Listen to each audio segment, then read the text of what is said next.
Canada ਸਰਕਾਰ ਨੇ ਭਾਈ ਹਰਦੀਪ ਸਿੰਘ ਨਿੱਜਰ ਦੇ ਕਤਲ ਵਿੱਚ ਭਾਰਤ ਸਰਕਾਰ ਦਾ ਹੱਥ ਹੋਣ ਦੀ ਜਤਾਈ ਸੰਭਾਵਨਾ। ਕੈਨੇਡਾ ਸਰਕਾਰ ਦੁਆਰਾ ਦਿੱਤੇ ਬਿਆਨ ਤੇ ਵੱਖ-ਵੱਖ ਸਿੱਖ ਆਗੂਆਂ ਦਾ ਆਇਆ ਪ੍ਰਤੀਕਰਮ।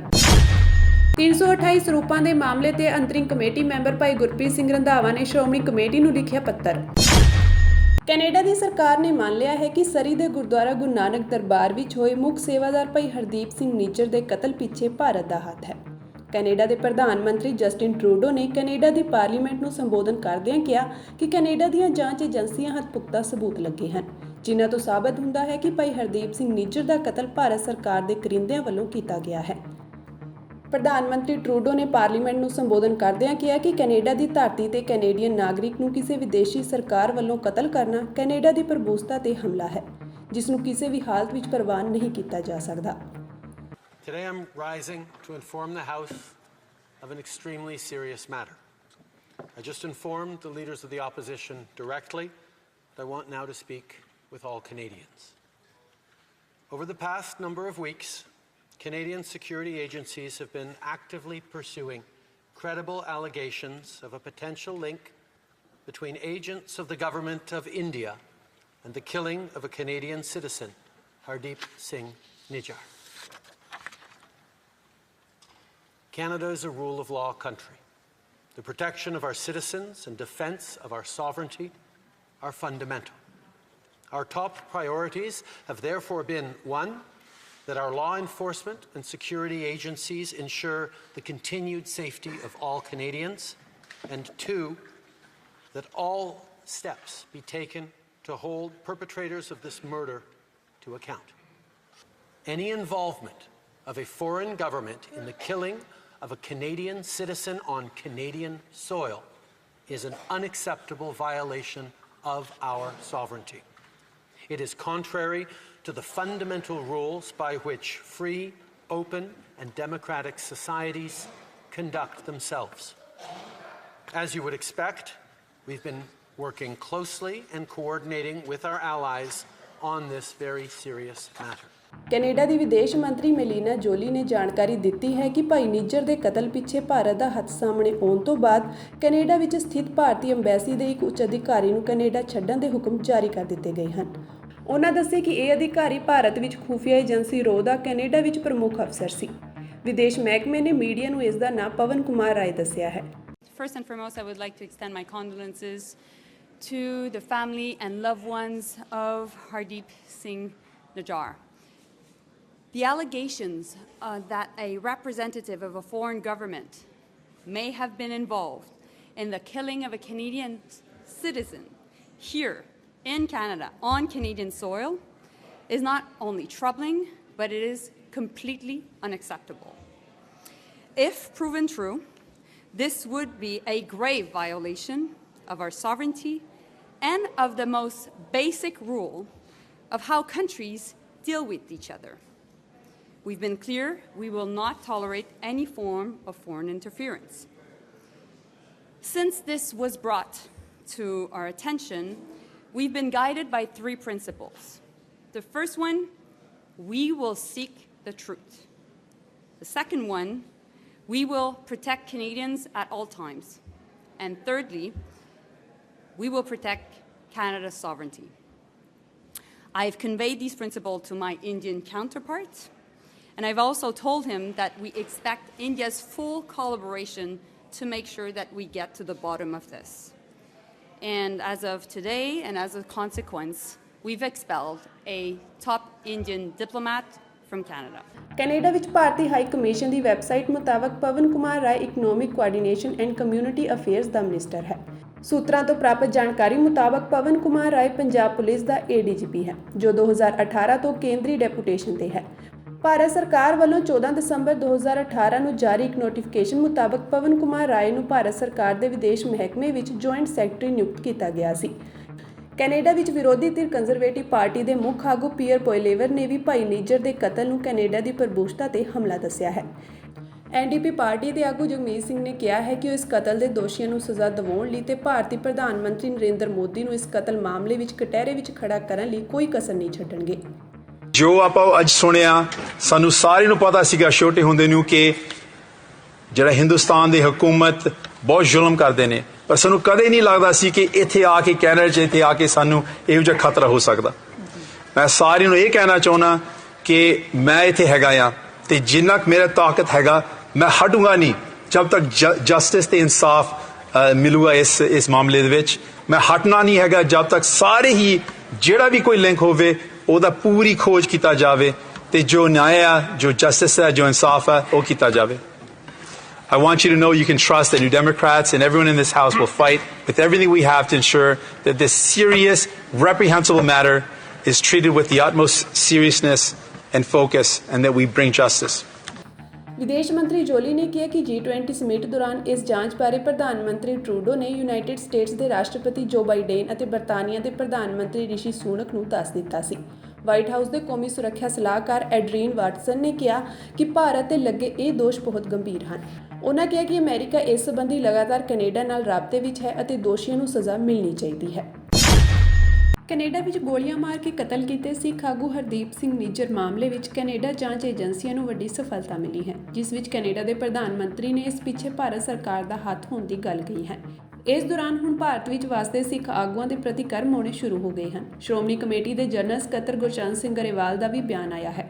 ਉਹਨਾਂ ਨੇ ਇਸ ਨੂੰ ਵਿਦੇਸ਼ਾਂ ਵਿੱਚ ਸਿੱਖਾਂ ਨੂੰ ਬਦਨਾਮ ਕਰਨ ਦੀ ਚੱਲ ਰਹੀਆਂ ਕੋਸ਼ਿਸ਼ਾਂ ਲਈ ਭਾਰਤੀ ਏਜੰਸੀਆਂ ਨੂੰ ਜ਼ਿੰਮੇਵਾਰ ਦੱਸਦੇ ਹੋਏ ਇਸ ਟਕਰਾਅ ਨੂੰ ਤਿਰੰਗੇ ਤੇ ਖਾਲਿਸਤਾਨ ਵਿਚਾਲੇ ਮੁਕਾਬਲਾ ਵਿਖਾ ਕੇ ਸਿੱਖਾਂ ਨੂੰ ਬਦਨਾਮ ਕਰਨ ਦੀ ਸਾਜ਼ਿਸ਼ ਮੰਨਿਆ ਹੈ। ਪਿਛਲੇ ਦਿਨਾਂ ਦੇ ਵਿੱਚ ਵਿਦੇਸ਼ ਵਿੱਚ ਵਸਦੇ ਸਿੱਖ ਜਿਨ੍ਹਾਂ ਦਾ ਬੜਾ ਵੱਡਾ ਮਾਣ ਹੈ ਤੇ ਸਨਮਾਨ ਹੈ ਤੇ ਆਪਣੀ ਜਗ੍ਹਾ ਬਣਾ ਕੇ ਬੈਠੇ ਆਪਣੀ ਮਿਹਨਤ ਕਰਕੇ ਤੇ ਆਪਣੀ ਸਿੱਖੀ ਦਾ ਝੰਡਾ ਬੁਲੰਦ ਕਰ ਰਹੇ ਆ, ਉਹਨਾਂ ਦੇ ਵੱਲੋਂ ਕੁਝ ਜਿਹੜੀਆਂ ਖਬਰਾਂ ਆ ਰਹੀਆਂ ਬੜੀਆਂ ਫਿਕਰਮੰਦੀ ਦੀਆਂ ਖਬਰਾਂ, ਜਿਸ ਦੇ ਵਿੱਚ ਖਾਸ ਤੌਰ ਤੇ ਕੈਨੇਡਾ ਦੇ ਪ੍ਰਧਾਨ ਮੰਤਰੀ ਜਸਟਿਨ ਟਰੂਡੋ ਵੱਲੋਂ ਇਹ ਗੱਲ ਕਹਿਣੀ ਕਿ ਹਰਦੀਪ ਸਿੰਘ ਨਿੱਜਰ ਜਿਹੜੇ ਕਿ ਗੁਰਦੁਆਰੇ ਦੇ ਪ੍ਰਧਾਨ ਤੇ ਸਿੱਖ ਆਗੂ ਸਨ, ਉਹਨਾਂ ਦਾ ਜਿਹੜਾ ਕਤਲ ਹੈ ਉਸ ਦੇ ਵਿੱਚ ਕਿਸੇ ਨਾ ਕਿਸੇ ਤਰ੍ਹਾਂ ਜਿਹੜਾ ਇੰਡੀਆ ਦਾ ਤੰਤਰ ਹੈ ਉਸ ਵਿੱਚ ਸ਼ਾਮਲ ਹੈ। ਦੂਸਰਾ, ਆਸਟ੍ਰੇਲੀਆ ਦੀ ਸਰਕਾਰ ਵੱਲੋਂ ਇੱਕ ਪੁਲਿਸ ਜਾਂਚ ਦੇ ਦੌਰਾਨ ਦੱਸਿਆ ਗਿਆ ਕਿ ਬ੍ਰਿਸਬੇਨ ਦੇ ਅੰਦਰ ਹਿੰਦੂ ਮੰਦਰਾਂ ਦੇ ਬਾਹਰ ਖਾਲਿਸਤਾਨ ਦੇ ਨਾਅਰੇ ਲਿਖਣ ਦਾ ਜਿਹੜਾ ਮਾਮਲਾ ਵਾ ਉਸ ਦੇ ਵਿੱਚ ਇਹ ਗੱਲ ਕਲੀਅਰ ਕਰ ਦਿੱਤੀ ਗਈ ਹੈ ਕਿ ਇਹ ਜਿਹੜੀ ਉਸ ਮੰਦਰ ਦੇ ਨਾਲ ਸੰਬੰਧਿਤ ਲੋਕ ਹੀ ਇਸ ਵਿੱਚ ਸ਼ਾਮਲ ਸੀ। ਉਹਨਾਂ ਨੇ ਇਹਦੇ ਵਿੱਚ ਸ਼ਬਦ ਵਰਤਿਆ ਕਿ ਹਿੰਦੂ ਜਿਹੜੇ ਆ ਉਹ ਇਸ ਵਿੱਚ ਸ਼ਾਮਲ ਸਨ। ਸੋ ਇਹ ਗੱਲ ਬੜੀ ਇੱਕ ਫਿਕਰਮੰਦੀ ਵਾਲੀ ਆ। ਇਹ ਵੀ ਜ਼ਿਕਰ ਕਰਦਾ ਵਾ ਜਿਹੜਾ ਉਹ ਆਸਟ੍ਰੇਲੀਆ ਦਾ ਜਿਹੜਾ ਪੁਲਿਸ ਅਫਸਰ ਕਿ ਜਦੋਂ ਨਾਅਰੇ ਲਿਖੇ ਗਏ ਉਦੋਂ ਕੈਮਰੇ 6:30 ਵਜੇ ਬੰਦ ਕਰ ਦਿੱਤੇ ਜਾਂਦੇ ਆ। ਸੋ ਇਹ ਜਿਹੜੀਆਂ ਘਟਨਾਵਾਂ ਤੇ ਤੀਸਰੀ ਘਟਨਾ ਜਿਹੜੀ ਆ, ਜਿਹੜਾ ਇੰਗਲੈਂਡ ਦਾ ਜਿਹੜਾ ਪ੍ਰਧਾਨ ਮੰਤਰੀ ਸੁਨਕ ਹੈ ਉਹ ਇਹ ਗੱਲ ਦੇਸ਼ ਨੂੰ ਪੁੱਛਦਾ ਹੈ ਕਿ ਜਿਹੜਾ ਜੱਗੀ ਜੌਲ ਦੀ ਜਿਹੜੀ ਗ੍ਰਿਫਤਾਰੀ ਨਜਾਇਜ਼ ਉਸ ਦੇ ਬਾਰੇ ਦੇਸ਼ ਦੱਸੇ, ਤਾਂ ਉੱਥੇ ਮੋਦੀ ਸਾਹਿਬ ਤੇ ਉਹਨਾਂ ਦਾ ਸਾਰਾ ਜਿਹੜਾ ਤੰਤਰ ਹੈ ਉਹ ਇਸ ਬਾਰੇ ਕੋਈ ਜਵਾਬ ਨਹੀਂ ਦਿੰਦਾ।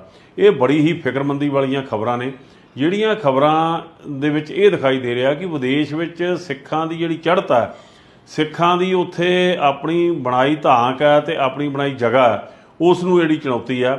ਪਿਛਲੇ ਦਿਨਾਂ 'ਚ ਅਸੀਂ ਦੇਖ ਰਹੇ ਹਾਂ ਕਿ ਵਿਦੇਸ਼ਾਂ ਦੇ ਅੰਦਰ ਇੱਕ ਪਾਸੇ ਖਾਲਿਸਤਾਨ ਤੇ ਇੱਕ ਪਾਸੇ ਤਿਰੰਗਾ ਦਾ ਮੁਕਾਬਲਾ ਕਰਾਇਆ ਜਾ ਰਿਹਾ, ਬਹੁਤ ਸਾਰੀ ਨਫ਼ਰਤ ਪੈਦਾ ਕੀਤੀ ਜਾ ਰਹੀ ਆ, ਜਿਸ ਦੇ ਬਾਰੇ 'ਚ ਅਸੀਂ ਪਹਿਲਾਂ ਹੀ ਇਹ ਜ਼ਿਕਰ ਕੀਤਾ ਸੀ ਕਿ ਇਹ ਇੱਕ ਸ਼ਰਾਰਤ ਨਾਲ ਕੁਝ ਜਿਹੜੀਆਂ ਏਜੰਸੀਜ਼ ਇਹ ਕੰਮ ਕਰ ਰਹੀਆਂ ਜਿਹਦੇ ਸਿੱਖਾਂ ਨੂੰ ਬਦਨਾਮ ਕਰਨ ਦੀ ਗੱਲ ਹੈ। ਸੋ ਅਸੀਂ ਨਿੱਜੀ ਤੌਰ ਤੇ ਇਸ ਗੱਲ ਲਈ ਬਹੁਤ ਫਿਕਰਮੰਦ ਹਾਂ। ਦੇਸ਼ ਦੇ ਅੰਦਰ ਤਾਂ ਬਹੁਤ ਕੁਝ ਵਾਪਰ ਰਿਹਾ ਸੀ, ਹੁਣ ਵਿਦੇਸ਼ ਦੇ ਅੰਦਰ ਵੀ ਇਸ ਤਰ੍ਹਾਂ ਦੇ ਜਿਹੜੇ ਮਾਮਲੇ ਸਾਹਮਣੇ ਆਏ ਆ ਜਿਹਦੇ ਵਿੱਚ ਉੱਥੋਂ ਦੇ ਜਿਹੜੀਆਂ ਸਰਕਾਰਾਂ ਵੱਲੋਂ ਇਹ ਜਿਹੜੇ ਖਾਸੇ ਜ਼ਾਹਰ ਕੀਤੇ ਗਏ ਆ।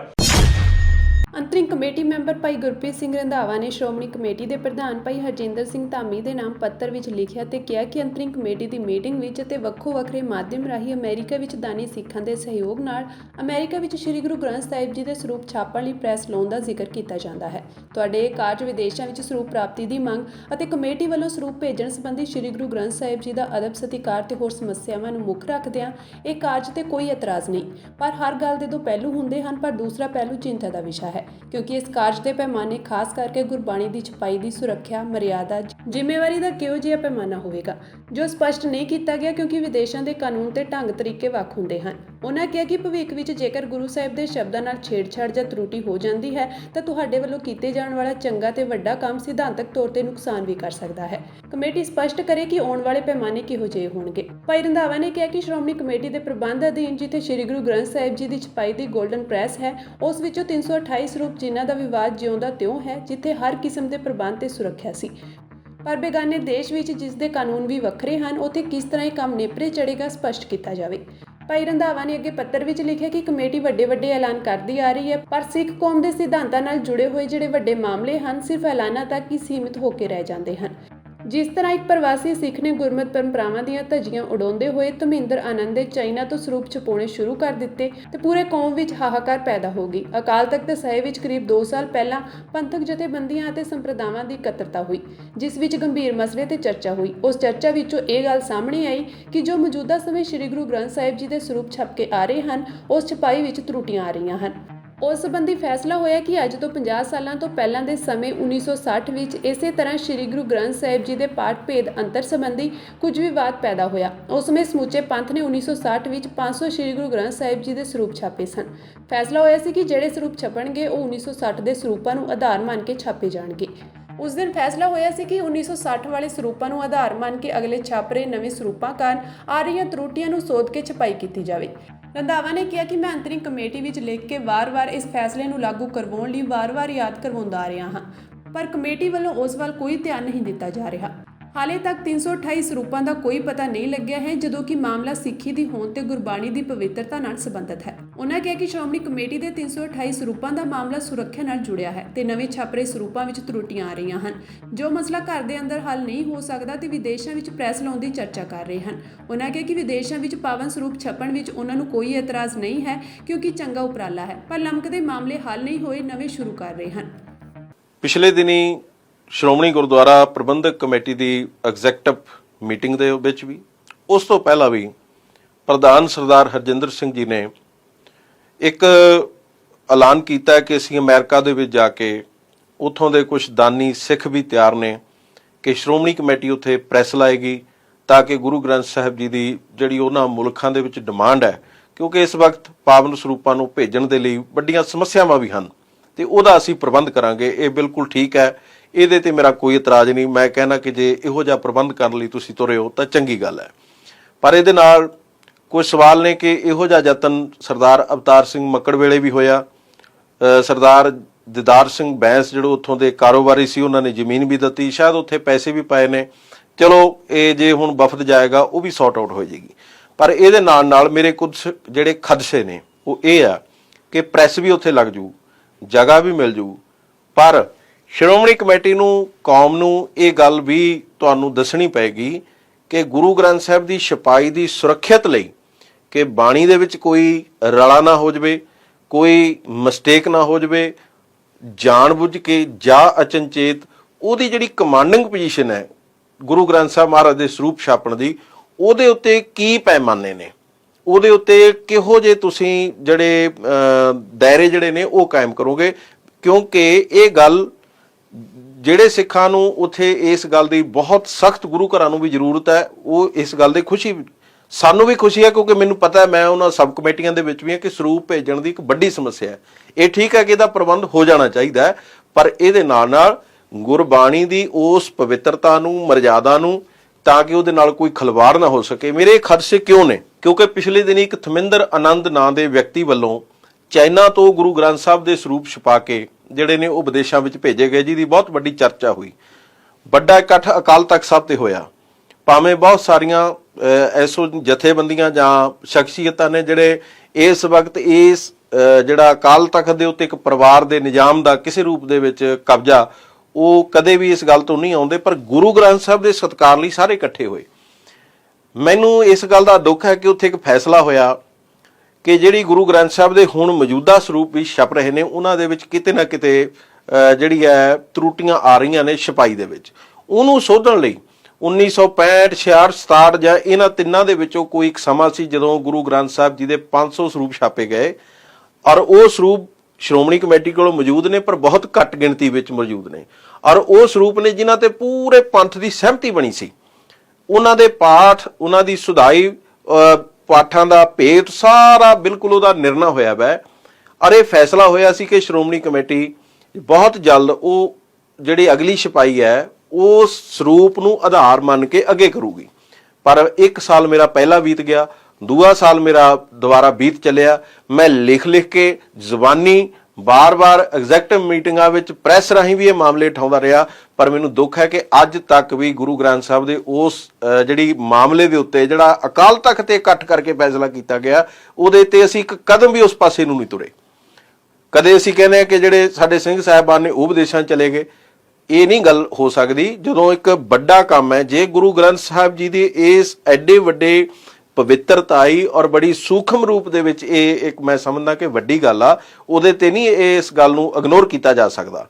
ਸੋ ਮੈਨੂੰ ਇਹ ਖਦਸ਼ਾ, ਮੈਨੂੰ ਇਹ ਚਿੰਤਾ ਹੈ ਕਿ ਜਦੋਂ ਇੱਥੇ ਨਹੀਂ 2 ਸਾਲਾਂ ਦੇ ਵਿੱਚ ਅਸੀਂ ਉਹਨਾਂ ਸਰੂਪਾਂ ਦੇ ਵਿੱਚ ਸੁਧਾਈ ਦੀ ਗੱਲ ਜਿਹੜੀ ਆ ਉਹ ਕਰ ਸਕੇ ਜਿਹੜਾ ਫੈਸਲਾ ਕੀਤਾ ਸੀ, ਤੇ ਗੱਲ ਅਸੀਂ ਅਮਰੀਕਾ ਦੀ ਤੋਰ ਲਈ।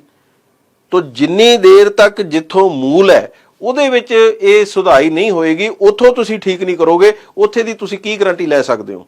ਮੈਂ ਇਸ ਗੱਲ ਦਾ ਵਿਰੋਧੀ ਨਹੀਂ, ਮੈਂ ਇਸ ਗੱਲ ਦਾ ਸਵਾਗਤ ਕਰਦਾ, ਕਿਉਂਕਿ ਮੈਂ ਇਸ ਗੱਲ ਨੂੰ ਜਾਣਦਾ ਕਿ ਮਹਾਰਾਜ ਦੇ ਸਰੂਪਾਂ ਦੀ ਡਿਮਾਂਡ ਔਰ ਇੱਥੋਂ ਭੇਜਣ ਦੀ ਸਮੱਸਿਆ ਬਹੁਤ ਵੱਡੀ ਹੈ। ਇਹਦਾ ਹੱਲ ਇਹੀ ਹੈ, ਪਰ ਇਹਦੇ ਲਈ ਸ਼੍ਰੋਮਣੀ ਕਮੇਟੀ ਇੱਕ ਤਾਂ ਜਿਹੜਾ ਪਹਿਲਾ ਫੈਸਲਾ ਕੀਤਾ ਉਹਦੇ ਬਾਰੇ ਦੱਸੇ ਕਿ ਉਹਨੂੰ ਲਾਗੂ ਕਿਉਂ ਨਹੀਂ ਕਰ ਰਹੀ, ਜੇ ਕਰ ਰਹੀ ਹੈ ਕਦੋਂ ਕਰ ਰਹੀ ਹੈ, ਕਿੰਨੇ ਸਮੇਂ ਦੇ ਵਿੱਚ ਉਹਨੂੰ ਕੰਪਲੀਟ ਕਰ ਰਹੀ ਹੈ।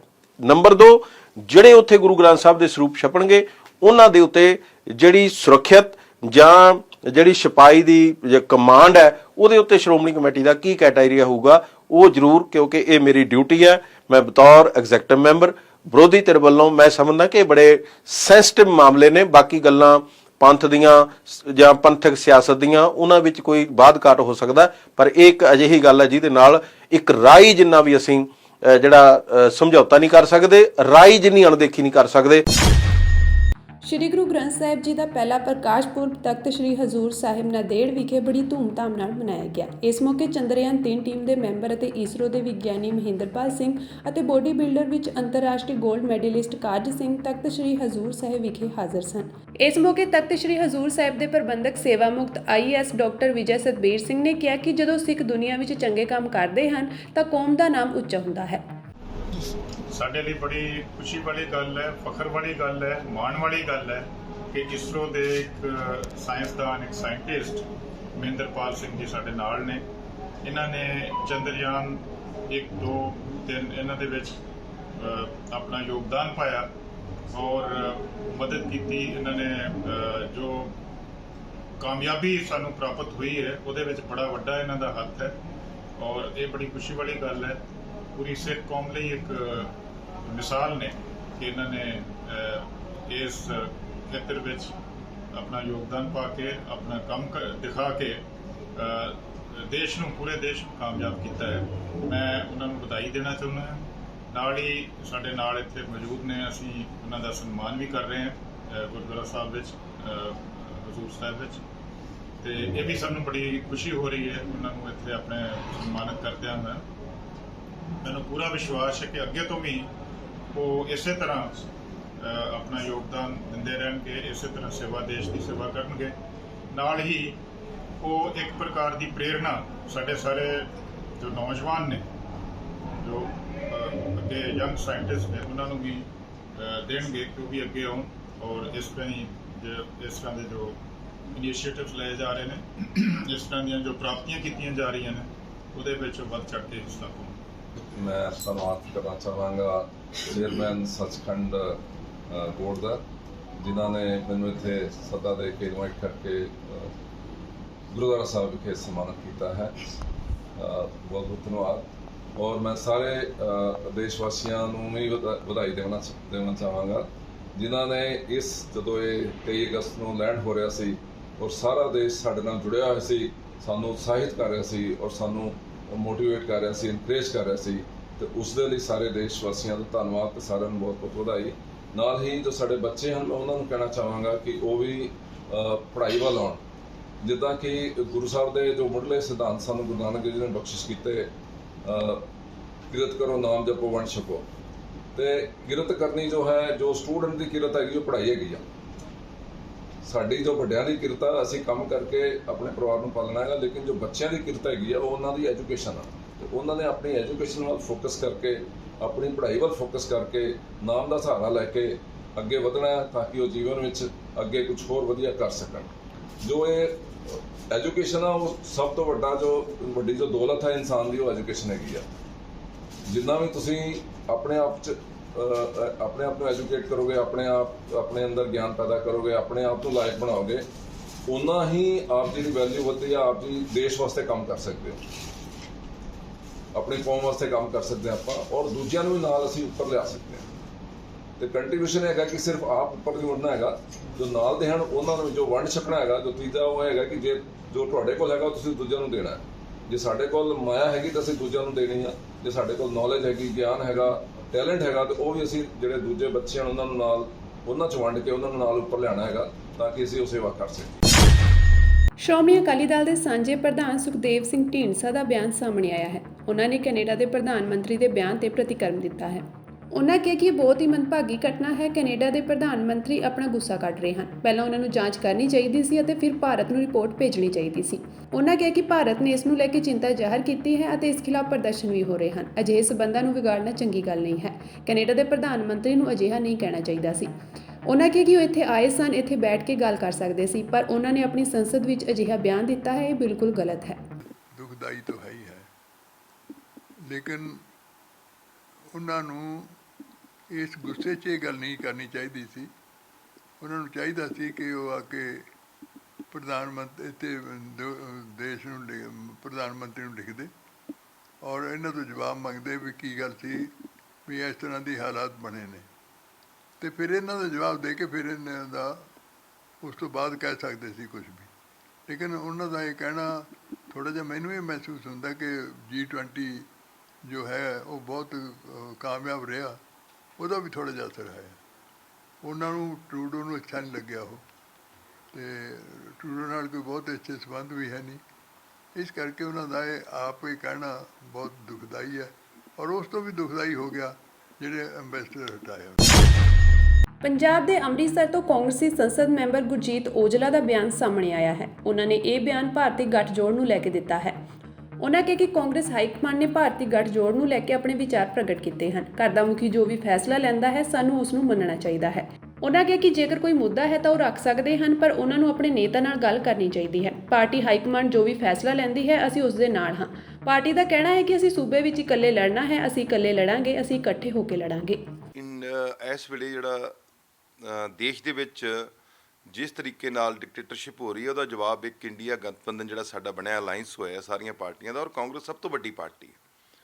ਸੋ ਅਸੀਂ ਤਾਂ ਇਹੀ ਕਹਿ ਰਹੇ ਕਿ ਜੋ ਕਾਂਗਰਸ ਦੀ ਹਾਈ ਕਮਾਂਡ, ਕਿਉਂਕਿ ਉਹਨਾਂ ਨੇ ਇੰਡੀਆ ਨੂੰ ਚਲਾਉਣ ਦਾ ਤਰੀਕਾਕਾਰ ਦੇਖਣਾ ਕਿ ਇੰਡੀਆ 'ਚ ਕੌਨਸਟੀਟਿਊਸ਼ਨ ਕਿਵੇਂ ਬਚਣਾ, ਡੈਮੋਕ੍ਰੇਸੀ ਕਿਵੇਂ ਬਚਣੀ ਹੈ, ਜਿਹੜਾ ਦੁਰਉਪਯੋਗ ਹੋ ਰਿਹਾ ED ਦਾ, NIA ਦਾ, ਇਨਕਮ ਟੈਕਸ ਦਾ, ਇਹਨੂੰ ਕਿਵੇਂ ਰੋਕਿਆ ਜਾ ਸਕਦਾ। ਸੋ ਉਹਦੇ 'ਤੇ ਮਹਿੰਗਾਈ ਦੀ ਮਾਰ ਹੈ, ਬੇਰੁਜ਼ਗਾਰੀ ਇੰਨੀ ਵੱਧ ਗਈ ਹੈ, ਪਬਲਿਕ ਸੈਕਟਰ ਯੂਨਿਟ ਸਾਰੇ ਦੇਸ਼ ਦੇ ਵਿੱਚ ਵਿਗੇ ਨੇ। ਉਹ ਜਿਹੜੀ ਕਿਸ ਤਰੀਕੇ ਦੇ ਨਾਲ AICC ਜੋ ਵੀ ਫੈਸਲਾ ਕਰਦੇ ਆ, ਉਹ ਫੈਸਲਾ ਉਹਨਾਂ ਦੇ ਨਾਲ ਅਸੀਂ ਕਹਿੰਦੇ ਹਾਂ ਕਿ ਦੇਖੋ, ਜਦੋਂ ਘਰ ਦਾ ਮੁਖੀਆ ਹੋਵੇ, ਮੁਖੀਆ ਨੇ ਜੋ ਫੈਸਲਾ ਕਰਨਾ ਸਾਨੂੰ ਉਹਦੀ ਗੱਲ ਮੰਨਣੀ ਪੈਂਦੀ। ਹਾਂ ਠੀਕ ਹੈ, ਸਟੇਟ ਯੂਨਿਟ ਹੈ, ਚਾਹੇ ਮੈਂਬਰ ਪਾਰਲੀਮੈਂਟ ਹੈ, ਚਾਹੇ ਕੋਈ ਡਿਸਟ੍ਰਿਕਟ ਪ੍ਰੈਜ਼ੀਡੈਂਟ ਹੈ, ਕੋਈ ਵੀ ਆਪਣੀ ਗੱਲ ਰੱਖ ਸਕਦਾ, ਉਹਦੇ 'ਚ ਕੋਈ ਦੋ ਰਾਏ ਨਹੀਂ। ਪਰ ਉਹ ਇੱਕ ਹੀ ਗੱਲ ਹੈ ਕਿ ਜਿਹੜੀ ਗੱਲ ਹੈ ਉਹ ਸਾਨੂੰ ਪਾਰਟੀ ਪਲੇਟਫਾਰਮ ਦੇ ਉੱਤੇ ਜਾ ਕੇ ਆਪਣੇ ਲੀਡਰ ਸਾਹਿਬਾਨ ਨਾਲ ਕਰਨੀ ਚਾਹੀਦੀ ਹੈ। ਬਾਕੀ ਜੋ ਵੀ ਫੈਸਲਾ ਹਾਈ ਕਮਾਂਡ ਕਰੇਗੀ, ਲੇਕਿਨ ਅਸੀਂ ਹਾਈ ਕਮਾਂਡ ਦੇ ਬਿਲਕੁਲ ਨਾਲ ਹੈ। ਉਹ ਜਿਸ ਤਰ੍ਹਾਂ ਵੀ ਚਾਹਣਗੇ ਇਕੱਲਿਆਂ ਲੜਨ ਦੀ, ਇਕੱਲਿਆਂ ਦੀ ਵੀ ਸਾਨੂੰ ਕੋਈ ਦਿੱਕਤ ਨਹੀਂ ਹੈਗੀ। ਉਹ ਇਕੱਠਿਆਂ ਜਾਣਗੇ। ਉਹ ਇਹ ਸਾਰਾ ਕੰਮ ਜਿਹੜਾ ਵੀ ਫੈਸਲਾ ਹੋਣਾ ਹੈ, ਇਹ ਜਿਹੜੀਆਂ ਵੱਡੀਆਂ ਪਾਰਟੀਆਂ ਉੱਪਰ ਇਕੱਠੀਆਂ ਹੋਈਆਂ ਨੇ, ਇਹ ਗਠਬੰਧਨ ਉਹਨਾਂ ਨੇ ਡਿਸਾਈਡ ਕਰਨਾ ਹੈ ਕਿ ਜਿਹੜੀ ਚੀਜ਼ ਵੀ ਕਿਤੇ ਪਾਰਟੀ ਨੂੰ ਡੈਮੇਜ ਕਰਦੀ ਹੈ ਜਾਂ ਪਾਰਟੀ ਦੀ ਜਿਹੜਾ ਲੋਕਾਂ ਵਾਸਤੇ ਇੱਕ ਸੰਜਮ ਜਿਹਾ ਪੈਦਾ ਕਰਦੀ ਹੈ, ਉਹ ਚੀਜ਼ਾਂ ਤੋਂ ਵੈਸੇ ਹੀ ਗਰੇਜ ਕਰਨਾ ਚਾਹੀਦਾ। ਮੇਰੀ ਇੱਕ ਹੀ ਰਿਕੁਐਸਟ ਹੈ ਕਿ ਸਾਰੇ ਬਹੁਤ ਸੀਨੀਅਰ ਨੇ, ਮੈਂ ਉਹਨਾਂ ਨੂੰ ਕੁਝ ਨਹੀਂ ਕਹਿ ਸਕਦਾ, ਬਟ ਇੱਕ ਹੀ ਕਹਿ ਸਕਦਾ ਕਿ ਜਿਹੜੀ ਹਾਈ ਕਮਾਂਡ ਹੈ ਉਹਦਾ ਜ਼ਰੂਰ ਆਪਣਾ ਪੱਖ ਜਿਹੜਾ ਉਹਦੇ ਕੋਲ ਰੱਖੋ। ਇਹਦੇ 'ਚ ਤੁਹਾਡਾ ਇਹ ਲੋਕਤੰਤਰ ਪ੍ਰਕਿਰਿਆ ਵੀ ਹੈ, ਪਰ ਉਹ ਕੀ ਕਹਿੰਦੇ ਨੇ ਉਹਨਾਂ ਦੀ ਭਾਵਨਾ ਨੂੰ ਵੀ ਸਮਝਣਾ ਚਾਹੀਦਾ ਔਰ ਦੇਸ਼ ਦੀ ਭਾਵਨਾ ਨੂੰ ਵੀ ਸਮਝਣਾ ਚਾਹੀਦਾ। ਔਰ ਕਿਸ ਤਰ੍ਹਾਂ ਜਾਣਾ ਚਾਹੁੰਦੇ ਆ, ਇਹ ਬਹਿ ਕੇ ਅੰਦਰ ਤੁਸੀਂ ਜਿਹੜੀ ਵੀ ਗੱਲ ਕਰਨੀ, ਜੋ ਫੈਸਲਾ ਕਰਨਾ, ਅਸੀਂ ਫੈਸਲਾ ਸਿਰ ਮੱਥੇ ਆ ਸਾਡੇ ਆਲ ਇੰਡੀਆ ਕਾਂਗਰਸ ਕਮੇਟੀ।